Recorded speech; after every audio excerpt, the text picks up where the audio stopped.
이번 시간에는요, 산촌에서 저장 시설과 조리 도구에 대해서 이야기를 해보려고 합니다. 산촌에서 그 저장, 그러니까 발효 음식이 되려면 아무래도 발효가 되는 과정이 맞춰져야 되는데, 이것들의 기본이 그 지역의 환경이죠. 온도나 습도가 있을 거고요. 이것들을 어디에 담아서 보관을 할 것인가, 그리고 이 보관된 음식들을 어떤 조리 도구를 이용해서 만드는지는 또 다른 음식으로 발전하는 데 있어서 굉장히 중요한 시작점이 되었을 거예요. 혹시 이런 얘기 들어보셨나요? 감자움에서 감자 좀 가지고 와라, 김치움 가서 김치 좀 꺼내와라, 이런 얘기 혹시 들어보셨나요? 네, 강원도 분이라면 굉장히 귀에 이제 쏙쏙 들어오는 말 중에 하나인데, 이 지역에서 산촌에서는요, 그러니까 많은 식재료들, 갈무리 된 것들을 보관하는 광도 있었지만, 움이라고 하는 조금 독특하고 특별한 저장 공간이 있었는데, 땅을 어느 정도 파서 항아리나 아니면 다른 것들, 아니면 아무것도 없이 그냥 그 땅 속에다가 감자를 묻어두거나 아니면 물을 좀 묻어두거나 이런 채소들을 조금 묻어놓는 그런 시스템을 가지고 있었어요. 이거를 우리는 움이라고 이쪽에서는 이야기를 합니다. 우리 이 강원도는 태백산맥을 중심으로 영동과 영서가 나눠 있었고요. 영서지방 같은 경우는 경기도나 서울의 영향을 받아서 항아리를 보면 입구가 조금 넓고요. 그리고 배가 이렇게 아랫지역처럼 동그랗지가 않고 조금 완만한 곡선을 보입니다. 입구가 넓다는 거는 일조량이 많지 않기 때문에 단시간에 많은 빛을 봐야 되기 때문에 항아리의 입구가 넓은 거고요. 그리고 이 폭 관련해서도 음식을 담았을 때 얼거나 이런 부분 때문에 폭이 굳이 넓을 필요가 없었던 거죠. 근데 옹기 중에서도 조금 특별한 게, 산촌은 말 그대로 무거운 걸 지고 올려다니기 쉽게 옹기가 타 지역에 비해서 작았고요. 그리고 김치 같은 것들은 물기가 있어서 얘를 오래 보관하면 터질 수 있기 때문에 아주 특이하게 나무독을 사용을 했습니다. 그래서 나무독 같은 경우도 보시면 작지가 않고 나무독은 굉장히 커요. 그래서 1m 이상의 나무독에다가 김치를 보관하고 그것들을 얼면 어는 대로, 터지지만 않으면 되니까 얼면 어는 대로, 뭐 녹으면 녹는 대로 해서 보관을 해서 섭취를 했던 것들을 볼 수 있습니다. 그리고 또 하나 특이한 게 채독이라고 하는 독이 있는데, 이거는 쌀로 해서 얼기설기, 언뜻 보면은 바구니인가 싶은 느낌의 이런 보관 용기였는데, 그대로 쌀을 엮어서 있는 그대로 사용을 하기도 했지만, 여기에 한지라던가 아니면 소똥이라던가 아니면 진흙 같은 거를 발라서 국물이나 이런 것들을 새지 않으면서 어찌 보면은 독 개념처럼 그렇게 사용을 해서 거기에다가 감자도 담고 무도 담고 그런 채소들도 담고 해서 젖지 않는 거, 젖지만 않는다면은 이것도 10년 이상을 사용할 수 있는 아주 유용한 옹기 중에 하나였다고 보고, 그 저장 용기로는 옹기, 나무를 이용해서 만든 독, 그리고 채독, 이런 것들이 강원도 산촌에서는 조금 독특한 우리의 조리 그 저장 용기였다라고 보시면 될 것 같습니다.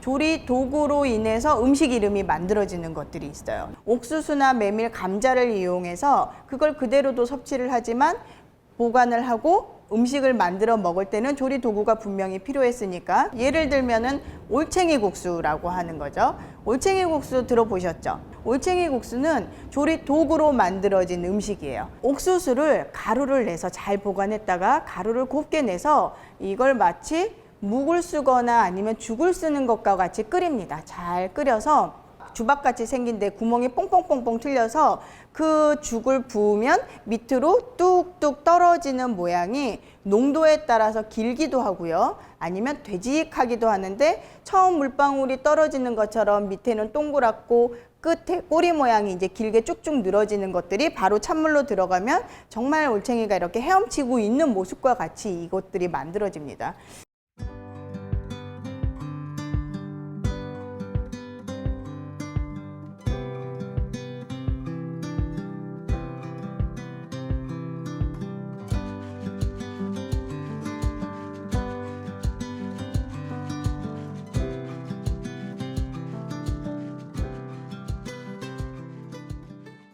메밀은 아시다시피 밀가루처럼 이렇게 쫄깃쫄깃하거나 쫀득쫀득하거나 이런 점성, 찰기가 전혀 없는 작물이기 때문에 얘는 어찌 보면 수제비처럼 반죽을 해갖고 뚝뚝 떼어서 끓여도 딱 씹었을 때 아, 이게 쫄깃쫄깃하다가 아니라 뚜걱뚜걱하네? 이런 느낌이 드는 가루거든요. 그러면 이거를 국수를 만들려면 찰기가 없으니까 가늘고 길게 뽑기 위해서 방법이 필요했을 거고, 그것 때문에 분틀을 이용해서 여기서는 메밀국수를 만들어 먹었는데, 메밀분틀을 보시면은요, 메밀가루를 반죽을 해서 길고 동그랗게 만들어서 분틀 안에 넣고, 반대편에서 발로 누르거나 아니면은 그 힘 있는 사람들, 남자들이죠.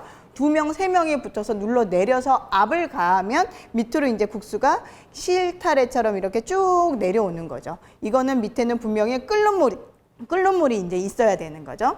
끓는 물이 있어서 얘를 바로 익혀서 찬물에 바로 헹궈서 먹을 수 있는 이제 국수로 만들어지는 건데, 말씀드린 대로 얘는 찰기가 전혀 없기 때문에 그렇게 하지 않으면 국수 모양을 갖출 수가 없는 곡물이었습니다. 그래서 꼭 이 분틀이 있어야 이 메밀국수를 만들어 먹을 수 있었고, 메밀국수를 먹기 위해서는 또 갓김치가 꼭 있어야 되는, 이렇게 삼박자가 좀 이렇게 맞아야 되는 정말 우리 지역 산촌의 귀한 음식이 아닐까라는 생각을 합니다. 맛은요?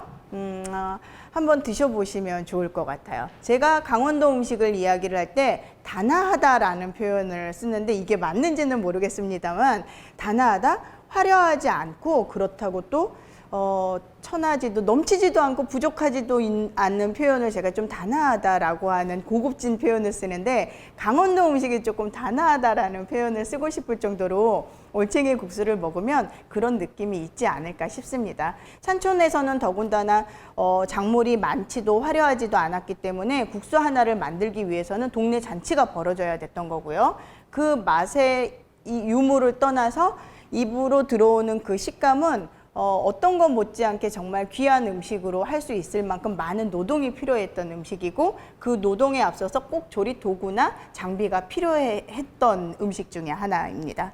강원도에 오시면은요, 인제군에 정선이나 화천이나 평창은 토봉꿀로 굉장히 유명합니다. 토봉꿀 들어보셨는지 모르겠어요. 아마 요즘 젊은 분들은 처음 듣는 거. 꿀은 알지만 토봉꿀은 잘 이해를 하지 못할 거예요. 제가 앞에 말한 이 지명들은요, 어떤 지형의 특징을 갖고 있냐면, 물론 산속이고요. 산속에는 우리 재래종 벌들이 굉장히 서식하기 좋은데, 이 재래종 야생 벌들은 자체적으로 이제 집을 지을 때 나무 틈이나 아니면 절벽이나 이런 데, 천적이 없는 곳에다가 집을 짓고 살고 거기에서 꿀을 만드는데, 우리가 목청석청 이야기를 많이 하면 좀 아실까요?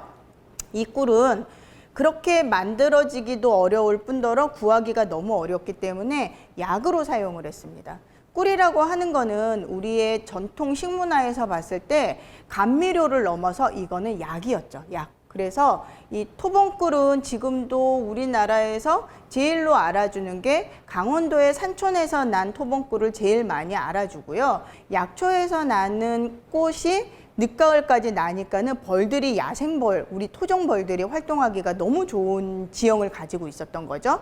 그래서 그 벌들로 인해서 우리가 석청이나 목청, 돌 또는 나무에서 꿀을 채취를 해서 이걸 가지고 귀한 약으로도 사용을 했고 이제 음식으로도 사용을 했는데, 동의보감에는 이런 얘기가 있습니다. 벌꿀은 오장육부를 좀 편하게 해주고요. 기온을 돋아주고 비위를 좋게 하고 아픈 것을 멈추게 해주고 약을 만드는 데 있어서 좀 유용하게 사용을 했다는 것들이 이런 동의보감에 나와 있는데, 약을 만들 때도 가루 같은 것들을 조금 뭉치는 데도 사용을 했고요. 약은 입에 쓰니까 워낙 쓰니까 꿀을 이용을 하면 아무래도 조금 수월하게 먹을 수 있었기 때문에 그렇게 사용을 하지 않았을까 하는 생각을 합니다. 우리 전통 음식을 보면 약식이라던가 아니면 약밥이죠. 그리고 또 뭐가 있을까요? 약과, 그리고 약고추장, 그리고 약술, 이렇게 앞에 약자가 붙는 것들은 우리 몸에 좋은 음식이라고도 얘기를 하지만 거기에는 꼭 꿀이 들어갑니다. 그때 사용했던 것들이 토봉꿀이죠. 이게 자연 천연 꿀인 거고 아주 정말 귀하게 이제는 약재로 사용했던 꿀인 거죠.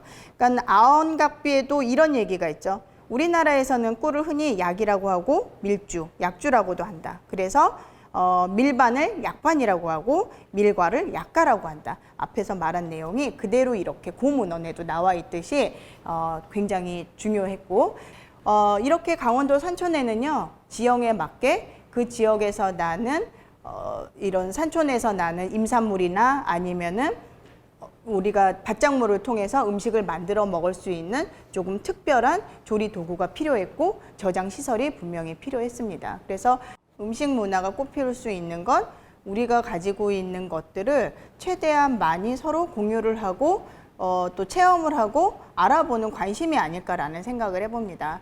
저는 욕심을 부려봅니다. 아직까지도 학생들을 가르칠 때도 그런 우리 조리 도구나 산촌 문화나 이런 것들 끊임없이 새로운 것들을 찾아서 내고 그것들이 대중화될 수 있는 방법이 무엇일까? 관심이고 학습이다라는 이야기를 합니다. 우리 음식 문화가 제가 말씀드린 것처럼 맛이 맛있다, 맛없다가 아니라 좀 새로운 표현이죠. 단아하다.